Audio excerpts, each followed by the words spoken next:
My wife followed her sister's manipulation and gave me a month of silence, but when I realized life was better without her, I made her regret it. I'm Mason, 36, male, and let me tell you, my marriage didn't blow up overnight. The first years were really good. I met Susie when I was 31. She was 28, had this dry sense of humor, and could quote Die Hard word for word. Small wedding with maybe 20 people. Her older sister, Kelly, showed up looking like someone killed her dog, but whatever. We didn't care. We were good. I work in logistics, pulling decent money. Susie's a dental hygienist. Between us, we had this comfortable 3-bedroom place in Scottsdale. No kids, 2 paid-off cars, gaming setup in the spare room that used to be our hangout spot. Used to be, because everything shifted about 6 months ago when Kelly's marriage imploded. Suddenly, she had unlimited free time and strong opinions about everyone else's relationships. Started showing up unannounced. Every single visit turned into a lecture about how men don't understand emotional labor or appreciate what women sacrifice. Her ex this, her ex that. Constant negativity. My wife started absorbing it. Suddenly, how I loaded the dishwasher was wrong when she literally never mentioned it before. Me gaming with my buddy Nick on Monday nights became this huge issue, even though we'd done it for years. She started keeping a mental scorecard of every household task like we were competing on some reality show. Then Kelly dragged her into this book club. Titles like Stop Settling for Less and Reclaim Your Independence from Male Mediocrity. Susie dove in head first. The woman who used to laugh at stupid jokes suddenly analyzed everything I said for hidden patriarchal meanings. Every conversation started with Kelly says or Kelly thinks. 2 months back, I gently suggested maybe Susie was spending too much time with Kelly. Not demanding anything, just, hey, maybe we could use some US time. She looked at me like I'd committed a felony. Kelly was right about you. You can't handle a woman having her own life. I shut up after that. Figured I'd wait it out. Big mistake because my silence apparently meant total agreement. Fast forward to 4 weeks ago, Monday evening around 6 o'clock. Got home to find Susie and Kelly in the kitchen watching some YouTube lecture about women's empowerment. I mentioned I'd be gaming with Nick later like always, our standard Monday thing. Susie didn't even look up, just kept chopping vegetables with unnecessary force. Kelly shot me this look like I'd announced something unbelievable. You're gaming again, Susie said flatly. Don't you think that's excessive? We literally gamed together Saturday morning. You were fine then, that was different. That was the weekend. Kelly jumped in because of course she did. See, Susie, this is exactly what we discussed. Men prioritize hobbies over relationships, then act confused when there's resentment. I wasn't talking to you, Kelly. That's the problem with men like you. You don't want to hear uncomfortable truths. What truth? I game 2 hours on Monday nights, 1 night per week. Susie has always known this. At least until you started camping out here. Susie's face went red. Kelly doesn't live here. She's supporting me through a difficult transition by convincing you our marriage is terrible. Kelly stood up like she was about to deliver a TED Talk. I'm helping Susie realize she deserves a partner who contributes equally, not someone treating her like hired help while playing video games constantly. Monday nights, 2 hours, once a week. I did yard work yesterday, fixed the disposal last week, paid our mortgage this morning. But sure, I'm completely useless. Susie slammed the knife down hard. This isn't about chores. It's about respect and priorities. I literally asked what you needed help with. You said nothing. So, I'm doing what I planned. Same as every Monday for years. I went to my office, closed the door, put on my headset, and logged in. Nick was already waiting. Yo, what's up, man? Ready to run this? Yeah, let's go. 2 hours later, I logged off and headed downstairs. Kelly was gone. Susie sat on the couch. I dropped next to her, figuring we'd talk like adults. She stood up without a word and walked upstairs. I heard the bedroom door close and lock. That was day 1 of the dumbest month of my life. The next morning, Susie had already left for work. No note, no text, nothing. Came home that evening to find her scrolling on her phone at the kitchen table. I set my keys down with a normal greeting. Hey, how was your day? Nothing. Not even a glance in my direction. I waited a solid minute. Susie. Still nothing. She stood up, walked directly past me like I was invisible, and went upstairs. Heard the lock click. Silent treatment. Kelly's influence really paying dividends now. Thursday, same routine. Friday, same routine. By Saturday, I realized this wasn't just being upset for a few days. This was a plan to punish me for gaming with my friend and not worshipping at Kelly's altar of male inadequacy. Sunday, I texted Nick. Dude, Susie hasn't spoken to me in 5 days. What did you even do? Literally nothing. We argued about gaming Monday, and now I apparently don't exist. Bro, that's insane. How long are you letting this go? Honestly, want to see how long she can actually keep it up? Famous last words right there. Week 1 was fascinating in the worst way. She committed fully to this performance, made breakfast for herself only, left my dishes piled in the sink, did her laundry, left mine sitting in the hamper, ordered food delivery for one person, and ate directly in front of me. But the second her phone rang, she transformed completely. Suddenly cheerful, laughing, totally normal sounding. Then she'd hang up and I'd go back to not existing. Kelly called every single day. Susie never tried lowering her voice during these conversations. He's being impossible as usual. No, he hasn't apologized. You were right. I should have listened to you years ago. By day 6, I figured it out. This was a power play. She wanted me to crack, to beg for forgiveness. I'd watched Kelly pull this exact move at Christmas 2 years back. Some cousin said something Kelly didn't like and she froze the woman out all night. Cousin ended up crying in the bathroom. The difference was I'm not some desperate relative seeking Kelly's validation. I'm a grown man in my own house paying my own bills. So I knew exactly what to do. Day 7, I was watching basketball. Susie came downstairs and just stood there in my peripheral vision, waiting for me to notice, to pause the game, to ask what was wrong and start groveling. I kept watching the game. She cleared her throat loud and obvious. I still didn't look. She stomped back upstairs. 30 seconds later, I heard her voice. He's so stubborn. Won't even try fixing this. She wasn't hurt. She was trying to train me like some dog. Give the husband silence until he learns to submit properly. The problem was without her constant criticism, the house felt peaceful. No complaints about my coffee cup placement. No lectures about my TV choices. No suggestions that were actually criticisms in disguise. I could actually breathe. That night, I made a decision. If she wanted to play games, I'd play, but by my rules. I went into the spare room that had somehow become her storage dump over 6 months. My gaming setup was buried under piles of her stuff. Clothes she never wore, decorations never used, random purchases still in boxes. Spent 2 hours clearing everything out. Moved it all to the garage. Set up my gaming chair where it belonged. Organized my monitors properly, connected everything the right way. Mechanical keyboard, good mouse, decent headset. The room looked like mine again. The next morning, I woke up early, made coffee, fired up my computer, messaged Nick. You around today? Always. What's going on? Susie still doing the silent thing. Been a full week. Setting up the gaming room properly. Want to run some matches? Heck yeah. Give me 20 minutes. Susie came downstairs around 9 o'clock. I heard her pause outside my door. Game audio clearly audible. Keyboard clicking away. She stood there a solid minute just listening. I kept playing. She walked away. The bedroom door slammed hard enough to rattle the frame. Nick's voice came. Dude, was that a door slamming? Yeah, that's Susie expressing her feelings. She's not even talking to you. What's she going to do? Not talk louder? I actually laughed. Good point. We played for 3 hours. I'd forgotten how good this felt. Not just the games themselves, but the actual freedom. No worrying about Susie getting upset. No Kelly explaining why my hobbies represented toxic masculinity. Just me doing what I wanted. When we finished, she was making lunch in the kitchen. I walked past to grab water from the fridge. She looked at me with this expectation on her face. Guilt, maybe? An apology? I smiled, grabbed my water, walked back to my room. Her face went completely red. She slammed the fridge door so hard the whole thing shook. Day 8, I added more gaming sessions. Morning with Nick. Afternoon solo.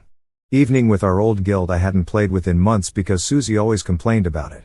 They were genuinely shocked to see me online. Dude, where have you been? Long story. I'm back now, though, and just like that, Susie's punishment was accidentally giving me permission to do everything she'd slowly been cutting out of my life.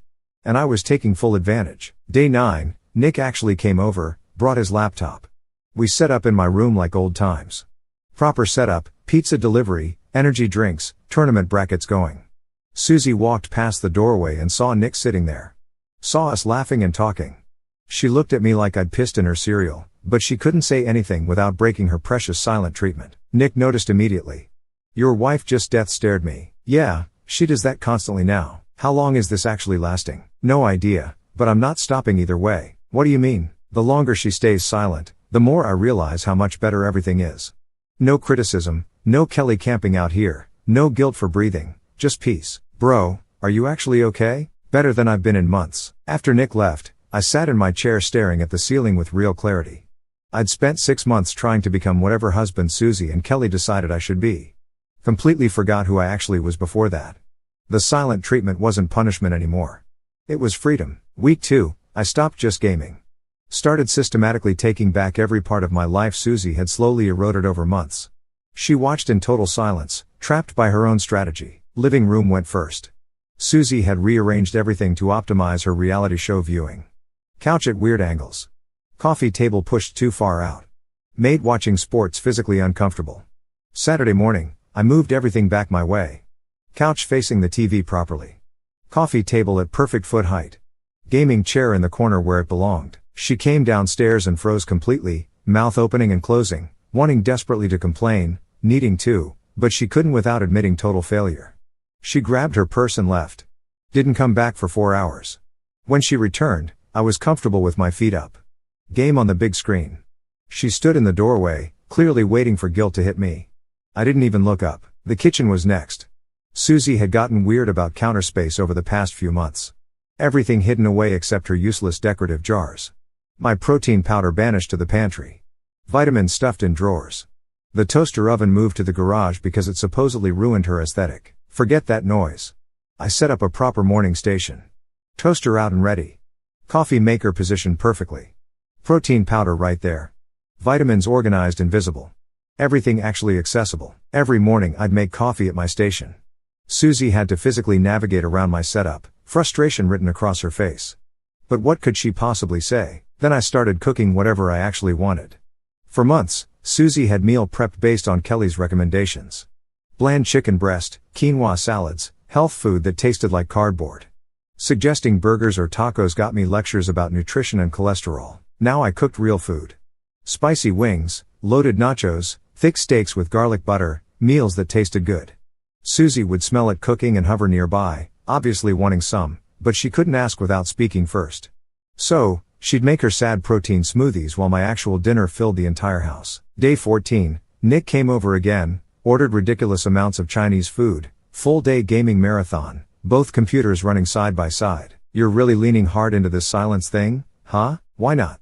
She wanted me to suffer, apparently. Instead, I'm having the best time in months. What's your actual endgame here? Living my life. If she wants to stop ignoring me, she can. If not, I'm definitely not suffering. Nick left around 10. Before heading out, he pulled me aside quietly. You seem lighter somehow. Like the real you is actually back. That's called being single while married, man. He was completely right. I was living like a bachelor in my own house, and I'd literally never been happier. The garage became my next project. Susie had filled it with storage overflow, seasonal decorations, old clothes from 3 sizes ago, random purchases she forgot about. My workbench completely buried and useless. Sunday, I cleared everything out, moved all her stuff to one corner, set up my bench exactly how I wanted it, organized every tool properly. Then I started a project I'd been planning for over a year. Custom PC build. High-end gaming rig with parts I'd slowly collected but never assembled because Susie always complained about the money or time investment or noise level. Power tools and thermal paste filled the garage all afternoon. Susie appeared in the doorway, watched me work for several minutes straight. I could physically feel her wanting to ask what I was building, to comment on it, to criticize something. She just turned and walked away silently. That night, I texted Nick a picture of the setup. 3 monitors, RGB, everything. Completely ridiculous and perfect. Bro, that's beautiful. Your wife must be absolutely losing it. Pretty sure she is. Still hasn't said a single word, though. Dude, how long are you actually letting this go? As long as it takes, honestly. For what? To figure out if I even want her to start talking again. There it was. The thought I'd been avoiding for 2 solid weeks. The silent treatment was supposed to make me desperate for her attention. Instead, it made me question why I ever wanted that attention in the first place. Week 3, Susie started legitimately losing it. Silent treatment, breaking her down instead of me. I could see it in how she moved around the house, how she'd hover outside my door listening, how aggressively she slammed cabinet doors. Kelly was over constantly now, whispered conversations that kept getting louder and angrier. He's doing this specifically to spite you, trying to prove he doesn't need you. That's textbook manipulation. The irony was absolutely hilarious. I was playing games, cooking food I liked, living my normal life. That's manipulation, apparently. Day 19. Nick and I were mid-raid when I heard Susie on the phone, voice carrying through the whole house, not even trying to be quiet anymore. It's been almost 3 weeks, Kelly. He genuinely doesn't care. He's actually happier now. Gaming every single day. Acting like I don't exist, like our entire marriage means nothing. Kelly's voice just as loud through the speaker. You're showing him he can walk all over you. You need to escalate this somehow. Make him understand what he's actually losing. How exactly? He won't even look at me anymore. I don't know, Susie, but you cannot break first. That means he wins everything. Nick's voice in my headset. Dude, are you hearing this conversation? Yeah, loud and clear. Your wife is taking marriage advice from her divorced sister. You see the problem there? Oh, I see it perfectly. What are you actually going to do, honestly?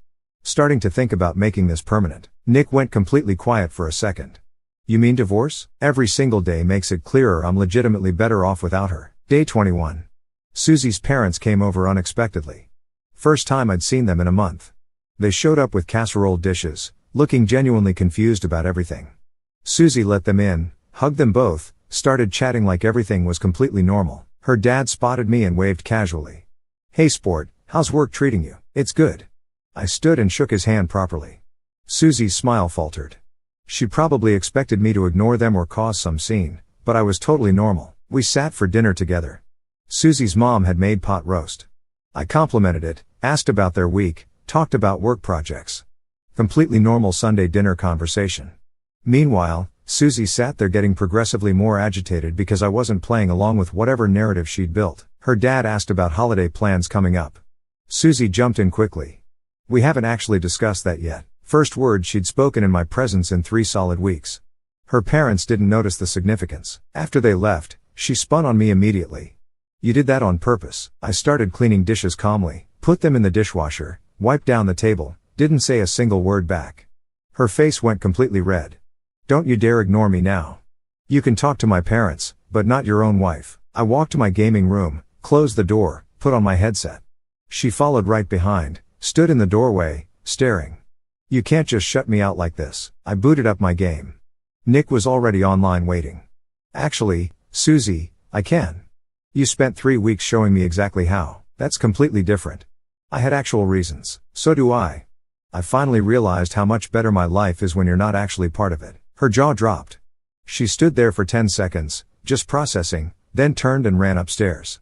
Bedroom door slammed, then crying, then immediate phone call to Kelly. Nick's voice in my ear. Did you just tell your wife you're better off without her? Yeah, bro. I think you just won this whole thing. Didn't feel like winning. Felt like clarity. Week 4. Susie actually tried changing tactics. She made breakfast for both of us Monday morning. Left it on the table with a note. Hope you have a good day. I took a picture and sent it to Nick. Day 23 and she's cracking hard. He responded immediately. Hold the line, soldier. I ate the breakfast. Didn't thank her. Didn't acknowledge the note at all. Went to work like normal. That night, she made dinner. My actual favorite meatloaf recipe. Served it without speaking. Sat directly across from me at the table. We ate in silence. When finished, I put my plate in the dishwasher and went to my room. She followed close behind. Are you really not going to say anything?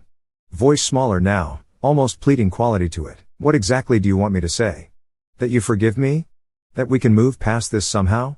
That our marriage actually matters to you? I looked at her for the first time in weeks. Saw someone who let her bitter divorced sister poison her thinking completely? Who punished me for having a basic hobby? Who made me feel guilty for simply existing in my own house? I saw someone I didn't want to be married to anymore. Our marriage would matter if you hadn't spent 6 months turning it into a prison. If you hadn't let Kelly convince you everything I do is somehow wrong. If you hadn't given me silent treatment for 3 weeks because I wanted to play games with my friend 1 night per week. She started crying hard. I didn't mean for it to go this far. I didn't think, but it did go this far and it showed me exactly what you think of me. You wanted to teach me some lesson.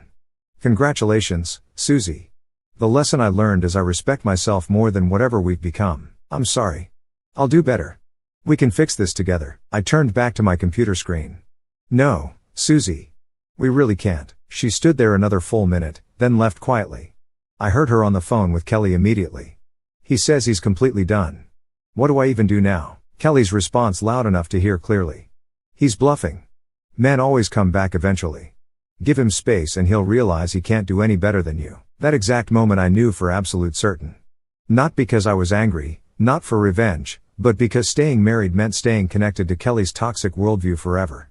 I'd genuinely rather be alone. I opened my browser and researched divorce attorneys in Phoenix. Day 29. I took a personal day from work.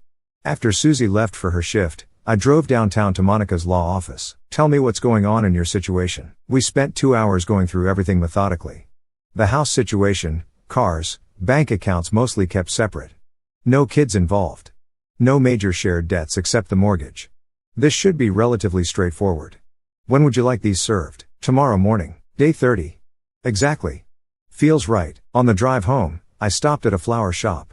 Got white lilies. That night, I gamed until 3 o'clock in the morning. Didn't tell Nick yet about the papers. Just enjoyed one last night of pure peace before everything changed tomorrow. Susie was asleep upstairs, probably dreaming about me finally breaking and begging for forgiveness. She had absolutely no clue what was coming. Woke up at 6, made coffee, set up the white lilies on the kitchen table in a simple vase, folded note beside them.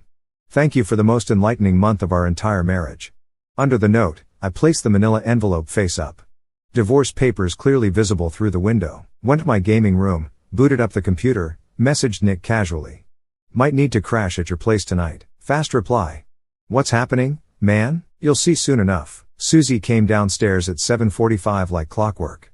Heard her footsteps heading to the kitchen. Heard her stop suddenly. Complete silence stretched for a full minute. Papers rustling. She was reading everything. I kept my eyes on the screen. Fast footsteps approaching. She appeared in my doorway holding the papers. Her face completely white. What is this supposed to be? I think you can read just fine. You're divorcing me over me not talking for 1 month? I turned my chair to face her directly. No, Susie, because this month showed me exactly who you've become, and I don't want to be married to that person anymore. You can't be serious.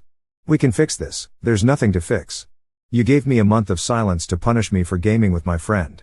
Instead, you accidentally gave me a month to realize how much better my actual life is without you, without Kelly, without constant criticism, without walking on eggshells in my own house. Her hands were shaking. This is completely insane. You're throwing away our marriage because I was upset. You weren't upset, Susie. You were playing power games. It completely backfired. You wanted to show me what life without your attention looked like. Mission accomplished. Turns out I genuinely like it better. She threw the papers onto my desk. I won't sign these. You can't make me. You don't have to sign anything. Arizona is no fault divorce. I can divorce you with or without your cooperation, but you will sign eventually because fighting just costs us both money. Neither of us needs to waste. Her face cycled through about 5 different emotions rapidly. Then realization seemed to hit. Kelly was right about you from the start. You can't handle a strong independent woman. I actually laughed. Kelly, your bitter divorced sister who's been poisoning your head for 6 straight months. Yeah, let's definitely trust her judgment on successful relationships. That's clearly worked out great. Don't you dare blame Kelly for this. I'm blaming you for actually listening, for letting her turn you into someone I don't recognize anymore. I stood up. She stumbled backward slightly. You know what I learned? Peace. Existing without needing permission. Realizing I'd rather be alone and content than together and miserable. She started crying for real. Not manipulative tears. Genuine ones. I'll change everything. I'll tell Kelly to stay away permanently. We can do counseling. Whatever you need. I don't want counseling. I don't want to fix this. I want out completely, please. She grabbed my arm desperately. I love you. I still love you. You loved controlling me. That's a big difference. I pulled away gently. The papers are real. My attorney is Monica. Get your own lawyer. We can do this easy or we can do it hard. That choice is yours. Where are you going right now? Nick's place. I'll be back tomorrow for my stuff. Use the time to process everything and maybe call an attorney. Not Kelly, though. Actually, call a lawyer. She just stood there crying as I walked past. Grabbed my keys, wallet, and laptop. Walked out the front door, drove straight to Nick's. He opened the door in pajamas, looking confused. Dude, it's 8:30. Just served Susie divorce papers. His eyes went huge. You actually did it? Yep. Can I crash here for a bit? He stepped aside immediately. My couch is yours, man. But are you okay? Like really okay? I sat down on his couch.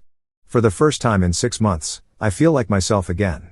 So yeah, better than okay. Honestly, you went complete scorched earth. No, Nick. I ended my marriage because my wife showed me very clearly I don't need her in my life. Big difference. My phone started buzzing immediately. Susie calling. I declined again. Declined. Texts started flooding in rapidly. Please come home. We need to talk. You're making a huge mistake. Kelly says, you're scared of real commitment. I won't let you do this to us. I showed Nick the screen. He whistled low. She's spiraling hard. Let her spiral. My attorney handles everything now. I'm just going to game and enjoy my freedom. We gamed for 6 straight hours. Phone kept going off constantly. By evening, I had 63 missed calls and over 100 texts. Susie, Kelly calling me every name possible. Susie's parents asking what happened. I replied to exactly one text. Susie's mom. Susie can explain everything. Immediate response.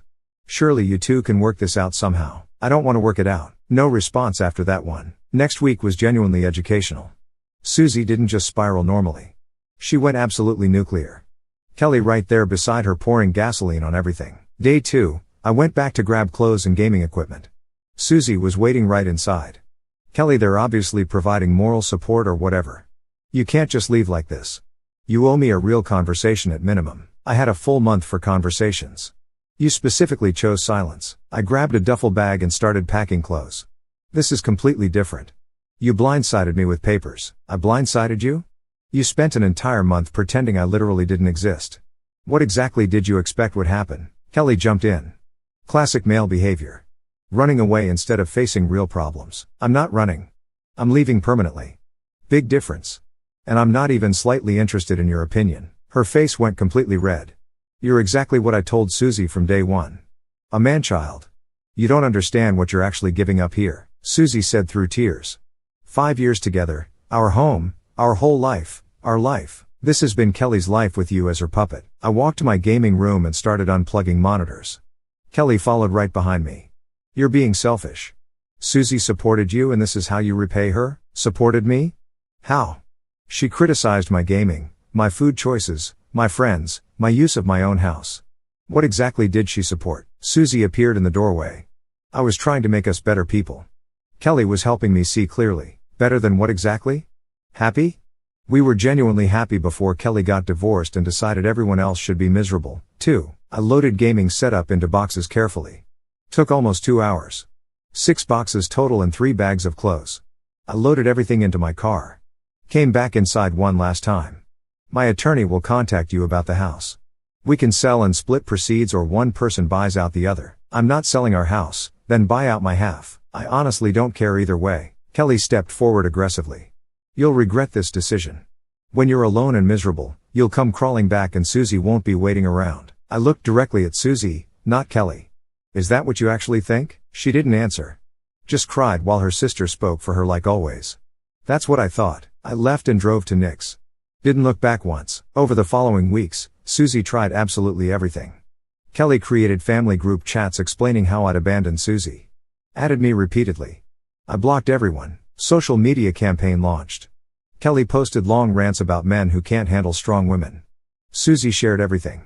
When you spend years supporting someone and they throw it away like trash. Susie's dad called 3 days later. Hey, sport. We want to understand what actually happened here. This doesn't sound like the man I know. What's the real story? I explained everything carefully. 6 months of Kelly's influence, the constant criticism, silent treatment, realizing I was genuinely happier without it all. He stayed quiet a while. Kelly's been living with us temporarily. She's very vocal about your supposed flaws. I'm absolutely sure she is. Look, I won't tell you what to do with your life. But I've never seen you as anything except good to our daughter. If you've reached this point, something serious must have happened. It did. Thanks for actually calling. Susie tried different approaches over the next week. Showed up at Nick's apartment at 11 p.m. Nick answered the door. Is he here right now? It's 11 at night. I need to talk to him now. I came to the door. She looked terrible. Red swollen eyes, unwashed hair, old sweatpants. What are you doing here, Susie? Mason, please come home with me. Let's fix this together. Nick disappeared to his room. I stood in the doorway. No, come on. Are you really going to end our marriage over one thing? Okay, fine. Kelly was wrong. I made a mistake. But that doesn't mean we get divorced. Why not? Her face was getting red. I was confused. Okay. And now suddenly, now I see clearly I had something good. And I completely ruined it listening to my sister. Please, Mason, just give me a chance to fix this. She cried harder. I genuinely felt bad, but not bad enough. Susie, I'm actually done with you. You spent 6 months becoming someone I don't recognize. You let your sister dictate everything. I can't do it anymore. No. No. We can figure it out together. Kelly will stay away completely. I promise. I don't want to fix it. How can you do this? You're throwing everything away over this? Yes, apparently. She stood there another minute, then walked away slowly, then drove off. The next few days, Kelly ramped everything up. Actually called my work, told my boss I was having a mental breakdown and needed intervention. My boss called me confused. Your ex-sister-in-law just called saying, you are in crisis. What's going on? I told him the brief version and told him I was getting divorced. Do you need any time off? Nope. Doing great, actually. He laughed. I'll block her number. Then Kelly tried turning mutual friends against me systematically, created elaborate narratives about emotional abandonment and cruelty. Some people believed her version, but Nick and several others set the record completely straight. Most people ended up siding with me. The ones who didn't weren't real friends anyway. 3 months later, the divorce was finalized. The house sold quickly. We each got $72,000 after the mortgage payoff. Clean split down the middle. I moved into a solid 2-bedroom apartment in Tempe. Set up my gaming room exactly how I wanted it. Had Nick over twice weekly. Joined my old guild full-time again. Started actually living. Susie spiraled further down. Kelly moved in with her apparently. According to mutual friends, they spent every night complaining about terrible men over takeout. Susie tried dating someone, met some guy on an app, apparently spent the entire first date talking about her ex-husband. No second date happened. Tried a few more times. Same exact result every time. Nobody wants someone that bitter and broken. Kelly kept encouraging her, though. Kept insisting she deserves someone better. The irony was absolutely beautiful. Kelly destroyed Susie's marriage, convincing her she deserved better. Now, destroying her dating life with identical advice. Meanwhile, I was thriving. Started hitting the gym regularly. Got back in actual shape. Made new friends through gaming. Went on a few dates, though nothing serious developed yet. The difference was night and day obvious. I wasn't bitter at all. Life was peaceful. 6 months post-divorce, I ran into Susie at Target, basically unavoidable in Phoenix. She was shopping with Kelly. Both saw me. Kelly immediately tried leaving, pulling Susie's arm urgently, but Susie stopped and stared at me. I grabbed what I needed and walked to check out. Didn't say anything. Didn't acknowledge them, but Susie followed me, left Kelly standing in the aisle, caught me at my car in the parking lot. Can we talk for a minute? I looked at her carefully. She'd lost noticeable weight. Dark circles under her eyes. Looked exhausted and worn down. Talk. I'm sorry. That's what I needed to say to you. Okay. Kelly ruined everything. She got completely in my head. I thought you were the problem, but you weren't. She was the whole time. You made your own choices. She nodded slowly. Are you seeing someone now? Not your business. Her face fell hard. Right. Of course not. For what it's worth, I hope you figure things out eventually, but stop listening to your sister. I drove away. She stood there watching until I turned the corner. A few months later, I heard she moved to Denver for a fresh start. Away from Kelly, finally started working on herself. I genuinely hoped it worked out for her. Life kept improving steadily. Bought my dream gaming setup, started running marathons, made complete peace with being single, and actually enjoyed it. These days, when people ask if I regret the divorce, I actually laugh. Regret what exactly? Discovering I'm happier alone than in a miserable marriage. The silent treatment was supposed to teach me a lesson. It absolutely did. Just not the one Susie intended. It taught me love without genuine respect is completely worthless. And it taught me sometimes the trash does take itself out.